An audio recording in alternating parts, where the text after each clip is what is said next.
Hey everyone, welcome back to my channel. My name's Jackie and this is Jackie is Making, a place where I talk all about the knit garments, accessories, and sometimes sewing projects that I have going on.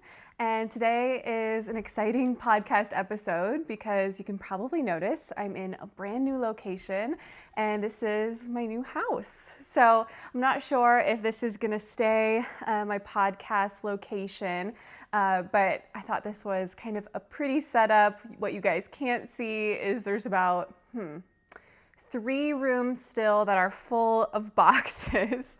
And you may hear throughout the video, there are currently landscapers outside. There's also a cul-de-sac being built across from me. And then there's also a house being built next to me. So I apologize in advance if there are any sort of beeping or construction noises. I'll try to see what I can do post-editing to make it easy as possible for you to listen. But I thought today what we could do is I could talk with you about the whip that I have been working on throughout the move that has just made, I picked something that has made it easy on me and not felt like I'm too drained at the end of the day to work on, and it's been really good. I also did a brand new swatch yesterday. I have honestly no business swatching. I just kind of needed that dopamine hit of a swatch. And then I also got a brand new knitting book, a pattern book that I'd love to share with you all. I got in a bag for Flock Fiber Fest that has just made me so excited for that coming up. And yeah, I think at the end too, I might take you upstairs and show you. I did set up that new cutting table for myself for sewing, and it was not easy to set up, but my husband and I did it and it looks gorgeous. And so if you're looking for a cutting table, stay tuned for that. You'll also get a sneak peek of my little craft room, which is still being worked on, but I'm really, really excited for it and excited to make some beautiful things in there. So yeah, before we get started today, I did want to thank the sponsor of today's video, which is Flexispot. And I am sitting in one of their chairs right now. This is their Lotus recliner chair.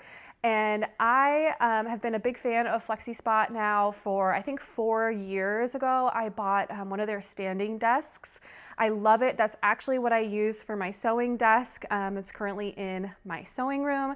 And I love it because it's a standing desk, so I can really easily adjust the height or stand if I want to while I'm sewing. And so yeah, I already have been a big fan of this brand. And so when they reached out, I was so excited because I wanted to have a nice making piece in my living room, a place to sit and knit. That was kind of like my dedicated chair in here. And so I picked out this is a cream fabric that I selected. They have a lot of different choices available. But when I was looking at this chair, I was excited about it for a couple of reasons. I love to sit cross-legged. I love to sit with my feet up. And just be able to move around. And so I love that I can sit like this cross-legged in here and still have these really nice cushions on the side. There's also the really nice option to kind of recline back. You can easily take a nap in here. So it's really nice to have my feet up and kind of be knitting here as well. Some of my other favorite features are this really nifty little pocket right here. I actually have the whip I'm going to be talking about in here, but it's really nice. You could store remotes or anything, but I think it's really cute to store your knitting in there as well. And yeah, it's fully swivelable. I have a table on one side of me and a speaker on another side, so I'm not going to spin all the way around, but just know it's amazing in this sort of space as well. If you do have a window you like to look out, or just for watching anything in your room, it's really nice that it can kind of swivel, do a full turn around as well. So yeah, that is the Lotus chair. I will have some links and discount for you guys up on the screen. And thank you again to Flexispot for sponsoring today's video. Okay, so to get started today, let's talk about the whip that has been so nice to me throughout this move. And this has been my t-shirt here. And why I've absolutely loved it for the past couple of weeks is because I've had it so nicely in the round, and it's fingering weight. It's knit on US 3 needles. I actually have it on US 2 to meet gauge for myself. But I say that because it's enough in the round knitting that I knew after 2 weeks, I still wasn't gonna be even close to being done. So it was just gonna be like a perfect whip to have on the needles to just be in the round. There's like one slip stitch on the back, but otherwise it was something I was so grateful to have, because I just knew at the end of the night, like when I was so tired from packing and everything, to just have one project, like I wasn't moving back and forth between projects, but to just have one that I knew was going to be like that comforting, just like nice process knitting was going to be ideal for me. And I wasn't wrong. It's been something that like, hey, I just know like I need to relax a little bit, get some stitches in, and it's really been that sort of project for me. So if any of you are unfamiliar, let me just get this string here tucked in. This is, what are you called? I cannot even remember what this t-shirt is called right now. I'll think of it. But this t-shirt is what I am making.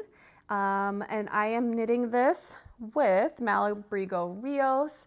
This is their sock yarn, and it's in the colorway Fresco y Seco. And yeah, this is a drop shoulder t-shirt with a V-neck that sits up, I would say, like at a very normal V-neck position. It doesn't go too low at all, which I'm excited for as well. It just like helps with the wearability. And I've gotten pretty far. I'll have to see where I left off last time, but I think last time I had just finished like the V-neck portion, and so now I've made, I would say, at least like 5 or 6 inches of progress. But yeah, this one, it's definitely not for the faint of heart, these kind of garments. This has like put into perspective for me, anybody that does make like fingering weight sweaters, it's just kind of, you're in for the long haul. But if you like process knitting, and like I love knitting fingering weight yarn on a US 2 or US 3 needle, so it's definitely like really enjoyable. I would not be able to knit one of these back to back, but I definitely think like once a year would be totally fine for me. So yeah, that's kind of the update with this one. I'm trying to think if there's any like other big call outs. It's hard to update you all on projects where it's like, yeah, I've been in the round for the past 2 weeks. I do think, however, maybe what I will do is pick up the sleeves and have a goal to at least finish my sleeves by the next podcast episode.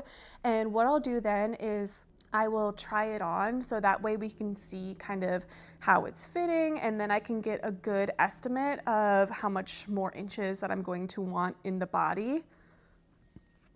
I do think for this one, it does have a recommendation to do split hem, but I really like tucking in my shirts when they're a little bit oversized, just for like a little bit more waist definition, and so I think I'm gonna omit that and just do a normal in the round hem, although that is a really nice design detail if you like that on yourself.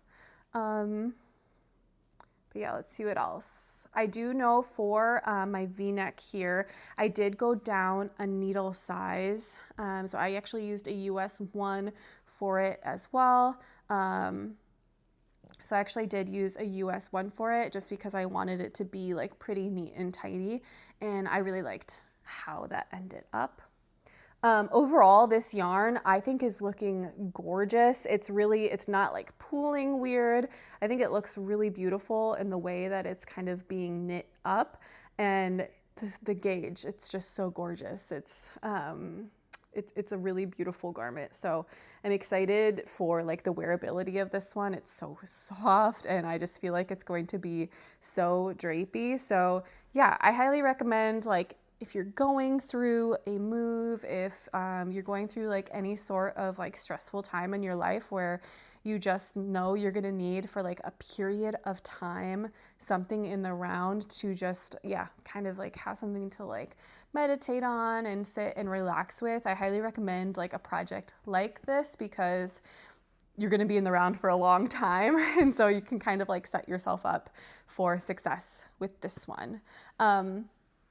Yeah, I guess this is a good time too to like segue into flock, because I do think this is a really good pattern as well. If you are going to any sort of yarn festival that has a lot of hand-dyed yarn, just because this takes not too many skeins of yarn, depending on your size. For my size, for about a size large, I'm going to be using 3 skeins of yarn. And yeah, I just think it's, there's always like gorgeous sock yarn at a hand-dyed festival. And so you'll be able to find something that would work for that. So yeah, that is this t-shirt. I will have the name up on the screen because it's away from my brain right now. The move went so good, but I'm still definitely like sore and tired. It's funny, like even if you hire movers, you're still moving the whole day.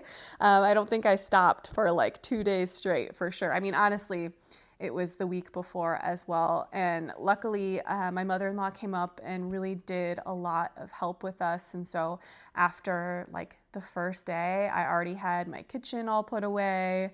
And then the day after that, had my closet put away. So I felt like I could at least function with a closet and a kitchen put away, but definitely just like had the fatigue and soreness, and it's all like fun and games ordering furniture until you have to put it together. And we've also like, IKEA has like some amazing storage type of pieces. And so we've got a couple of those and they just take a long time to put together. So yeah, I'm feeling like a little bit of the fatigue, but I'm still excited about like some of my home projects. So just taking it one day at a time, really, with that. But yeah, so this has been like really my main whip through all of that, like I mentioned, but I am missing some more of the like, I don't know, the challenge of some of my other whips. So my color work cardigan, and that's really like my other whip that I've really been thinking about a lot. And then I have a swatch to show you that I may or may not cast on. But yeah, it's, I'm ready. I'm starting to be ready for the next, the next phase of opening myself up to my other whips. But yeah, I really wanted to wear this to flock. So I'm like kind of pushing myself to it, but it's hard. I think if I do 10 rows, that's about 1 inch, 10 rows a day. So I might start holding myself to that and like putting in a marker every day if I really, really want to wear it. I'm just trying to decide, you know. I'm also trying not to be too hard on myself, because obviously I have other knitwear I could wear. It doesn't have to be a brand new piece, but I'm always asking myself, like, why do I put these like deadlines on myself for no reason? You know, why can't I just enjoy the making process? But I always like, I want it to be done, you know? So, okay, that is this t-shirt. Now, oh, I was gonna show you quick because I was just talking about flock. I got this really cool bag in the mail. Isn't this awesome?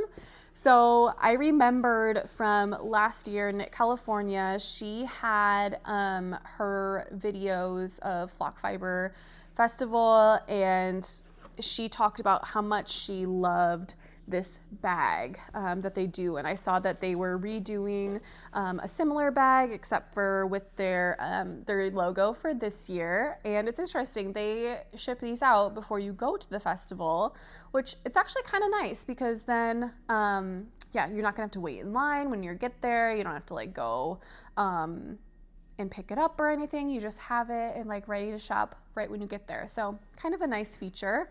But yeah, they had a pre-order for their t-shirts or for these bags, and I decided to get a bag since I'm not like a huge graphic t-shirt wearer, but I really wanted this bag just for like the size alone. But also, isn't this graphic so cool? I love it. Whoever designed it, they just are like a talented illustrator and did such a good job. But the nice features of this bag is, one, the size. This is very large, and then it also has a zipper closure at the top, and then there's a nice kind of little pocket in here, and then the back is just left blank. And then it kind of has like the corners done on both ends, and so it can kind of sit flat and sit up, which I really like as well. But yeah, I'm excited to fill this with some yarn. I've started making a favorites list on Ravelry of ideas for hand-dyed yarn, and maybe I'll like place some up on the screen here that I'm thinking about. But yeah, I'm kind of having a hard time deciding like what to get yarn for. I know sometimes you just go and maybe you're inspired by something that you would have never picked out before.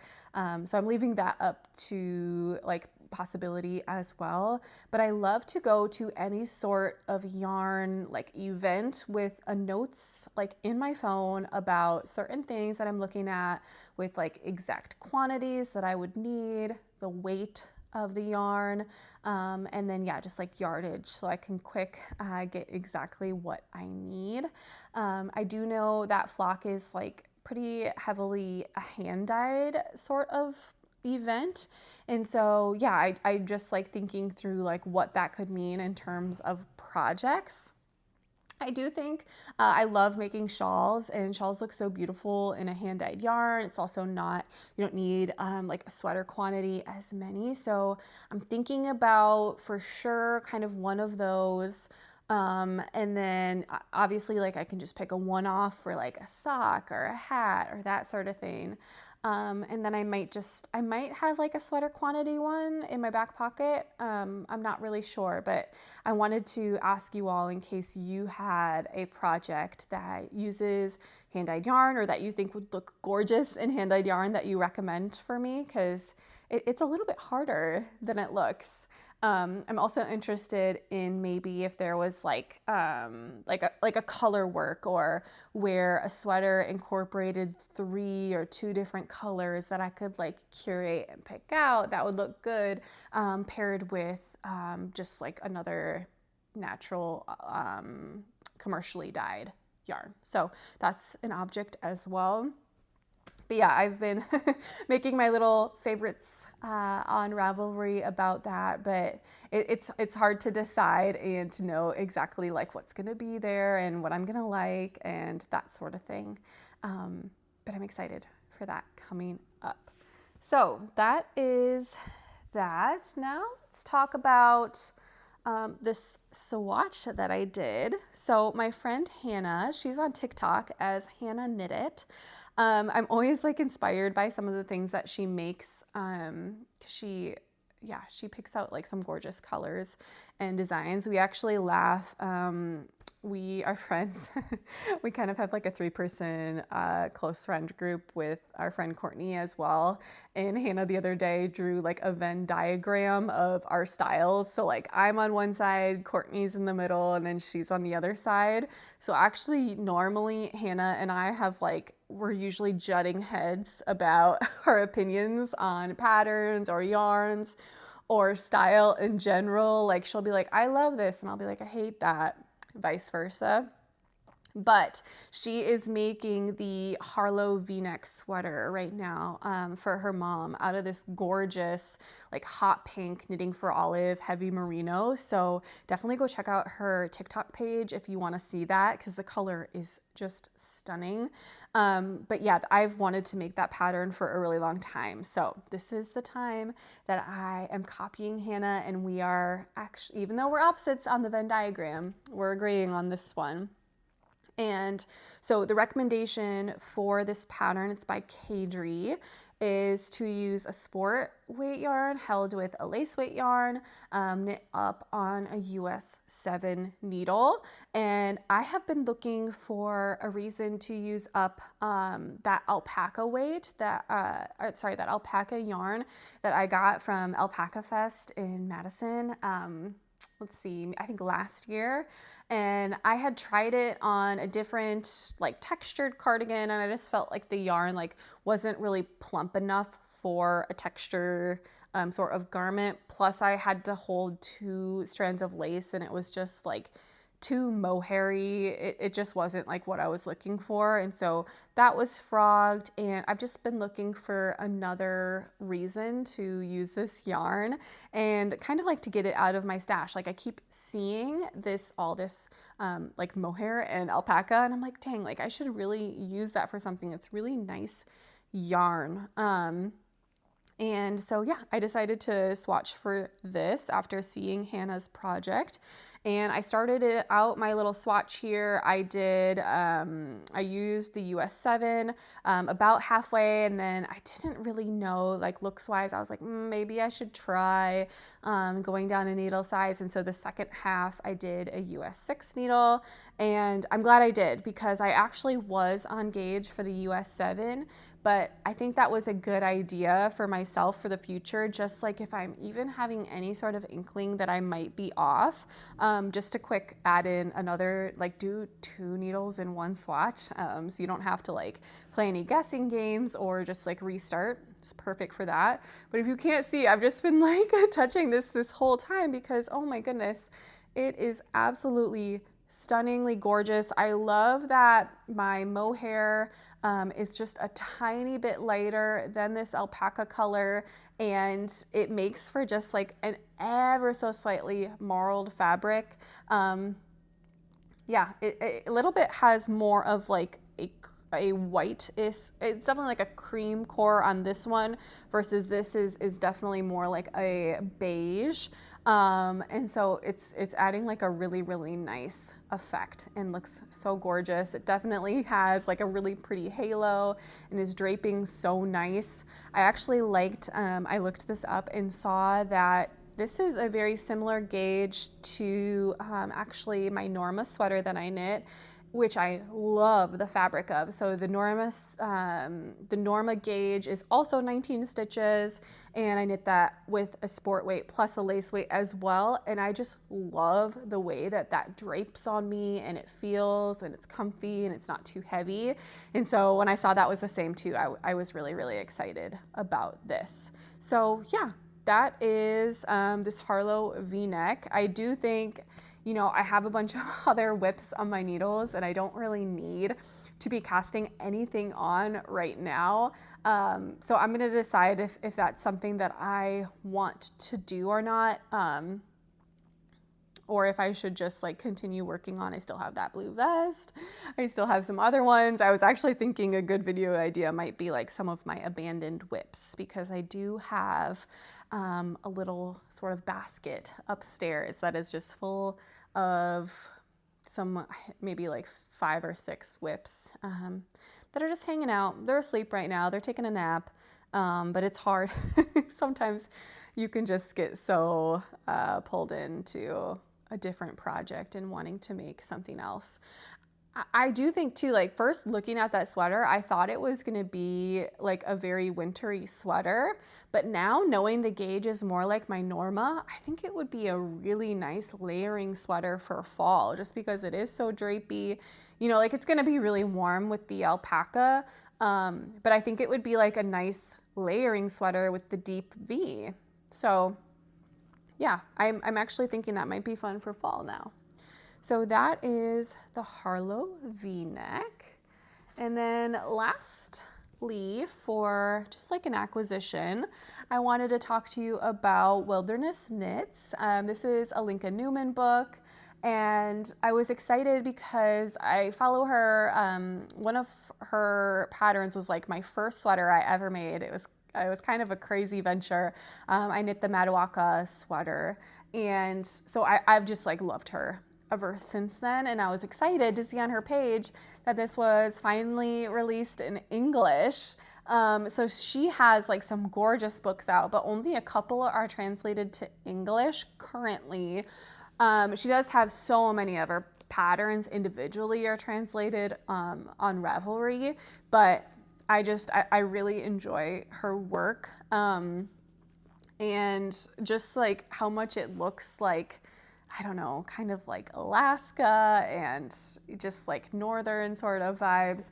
This is like Norwegian sort of setting, but just like being from Wisconsin and considering myself like my identity to be like as a northerner, I feel like I just like feel some kinship to northern countries like this. So yeah, I will have to flip through and show you all some of my absolute favorite sweaters in here. I am really excited. She like on her website, she has yarn kits. So sometimes these yarns can be hard to find, maybe like all the colors in one spot, or maybe your local yarn shop like doesn't carry this specific one. So that's definitely an option as well. However, I know that it does ship from Norway, I believe. And so that's something to consider if the shipping would be difficult at all. I've never tried it. However, I would love to try it. A lot of these sweaters are knit with Ice-Tech Slet Lopi, which is that Icelandic yarn, super hardy. You need to wear something underneath it until it really sort of softens up after multiple wears. But it's so warm and so nice, and like such a piece that will be an heirloom and last forever. And I just think a lot of her color work is absolutely stunning. So yeah, I just wanted to share this book with you, that it was finally translated to English. I think I'm going to be picking one of these out and having it as a fun winter sweater this coming season. Can you believe that we're already at the end of July? I guess we're only mid-July. I don't need to get ahead of myself, right? And you know what? Actually, since I'm just sitting here and there's this other book, this doesn't have to do with knitting or sewing. However, it does have to do with making. And this is just sitting here because this is like one of my favorite cookbooks lately. So sometimes Jackie is making is also Jackie is making food. And I have been following these two. This is a Korean mom and daughter, and they have an amazing page on TikTok where they just show some of their like cooking processes, and it's just been really cool to see like some of their like cultural cooking and how they like really like cook for each other, and the focus is on like some of like the health of these ingredients. Like they cook with so many vegetables and soups, and it all looks so flavorful, but also like really cool in their like time spent in detail in their like preparations. And they're just like customs of eating together and cooking together, and yeah, just the care that they show one another through cooking is really, really cool. So this totally recommend checking out that page, looking at this cookbook. This is kind of just like a random plug here because it was just sitting here, but I have been having so much fun cooking out of this. So far I've made the cucumber kimchi, was absolutely delicious. There's also like a couple of bulgogi recipes that I've made in here. I'm trying to remember what else. I just got this cookbook though, so I haven't made a ton out of it, but I'm excited to like continue exploring and reading some of the like really amazing like family stories in here as well. There's a lot of like history of their family, and the mom actually owned a Korean restaurant for quite some time. So she's just like super talented. And like I said, like I just love their incorporations of a lot of different vegetables. Yeah, it's just absolutely amazing. I'm trying to see what else I made in here. Oh yeah, the honey garlic chicken. That sounds so good. Some dumplings. Yeah, there's lots of like rice and noodle dishes. Definitely lots of kimchi recipes. And lots of like kind of little snack ones too. Like some of these potato recipes look really delicious too. So yeah, I kind of like sometimes this challenge, or like if I'm really feeling inspired by someone, I felt so inspired by their relationship, and also their relationship to like cooking and fueling themselves. And so yeah, I just encourage you guys, if you're feeling a little bit dulled down by your cooking lately. I think that can be sometimes hard for me. It's like, oh man, I have to cook for myself another week. I have to go to the grocery store again. Am I gonna have to do this for the rest of my life? And then I just like sometimes will have those feelings, and then I get inspired by people like this, just to remember like the joy that cooking can be in your life. And even if you're doing it in like a healthy way and taking care of yourself, it doesn't have to be boring, but it could be like an enjoyable sort of process, just like our making is through our crafts. So yeah, thanks for letting me talk about that one as well. Okay, so now I'm going to take you upstairs and I'm going to show you some craft room things. Okay, I've got you all set up right now in my new craft room, and I'll insert some videos of what I've got going on in here. So like I said, I have my Flexispot desk here with my sewing machine, and then I've got my IKEA Calyx storage in there. And then there's also a closet with a lot of more storage where all my yarn and fabric is gonna go. And then I'm sitting right here. This is my new cutting table. I am so excited about this. So as you can see, this is my cutting mat, and it only goes till about, let's see, goes to 2/3 of the way, and in my last cutting spot this definitely took up the whole area. So I'm excited that I will be able to like just have a bigger space. Maybe I'll even get a bigger cutting mat, and then I'll also be able to like fully walk around this table and like cut from all sides too, because sometimes I would get so frustrated that I would have to like go cut on the floor. So I'm really excited to be able to like move all around here. And then down below I have two kind of like storage spaces here where I can put some bins, keep fabric, keep like my rulers, and some other stuff. I was actually talking to my husband about, we have like some of those command strip hooks that I think I might actually be putting on the sides of this. And so that way I can just kind of have these hanging, because the nice thing about all these OmniGrid rulers that I have is there is like a little hole in each of these. So I could very easily like have these all on hooks to allow myself for some other storage space. Also on here right now, I just have my wool pressing mat with my little tiny iron that I love. And then I have, I love this little like stand here for patterns from Fat Quarter Shop. And then I also have like a task light, which I love to have if I really need to like get in and see anything.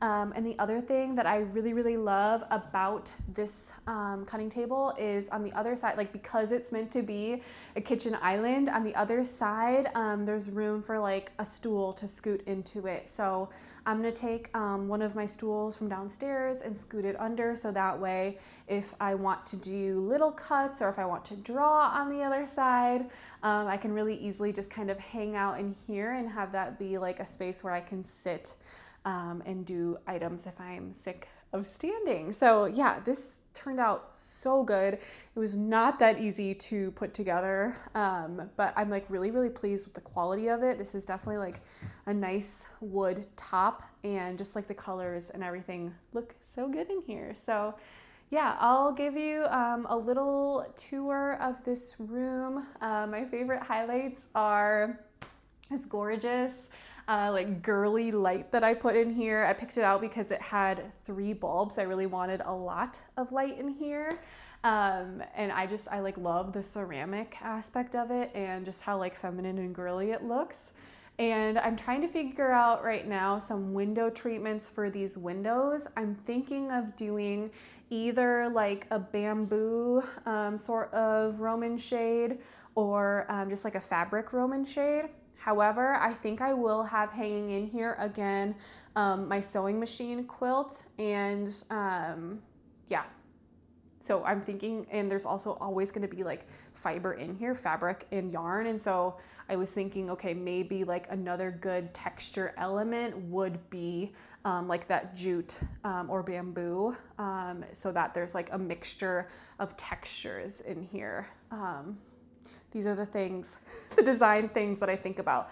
A mixture of textures. So it's not just like fabric, fabric, fabric, but there's like a mixture of that sort of thing. And then, yeah, I'm also thinking about like whether or not if I should paint this room or if I should just keep it like this nice white. So that way I could have like colorful things all hung up in it. Yeah, this is it. Decisions, right? Also, if I should put a rug in here, you don't know. But yeah, I'm so excited and blessed to have like this space to just be me. My husband the other day was like, I just realized you get your own room and I don't. I was like, yeah, you don't. I guess the garage is like his room. He has 2 big workbenches in there, so that's kind of his room. But yeah, that is the craft room. All right, well, thank you all so much for being here today. I appreciate you sticking with me as I go through some new settings and figure out what my new kind of filming setup is going to be. Thank you again to Flexispot for sponsoring today's video. If any of you are interested, I highly recommend this chair. I think it's great quality and such a great like family fun piece. And other than that, I will see you guys in the next podcast episode. Happy making.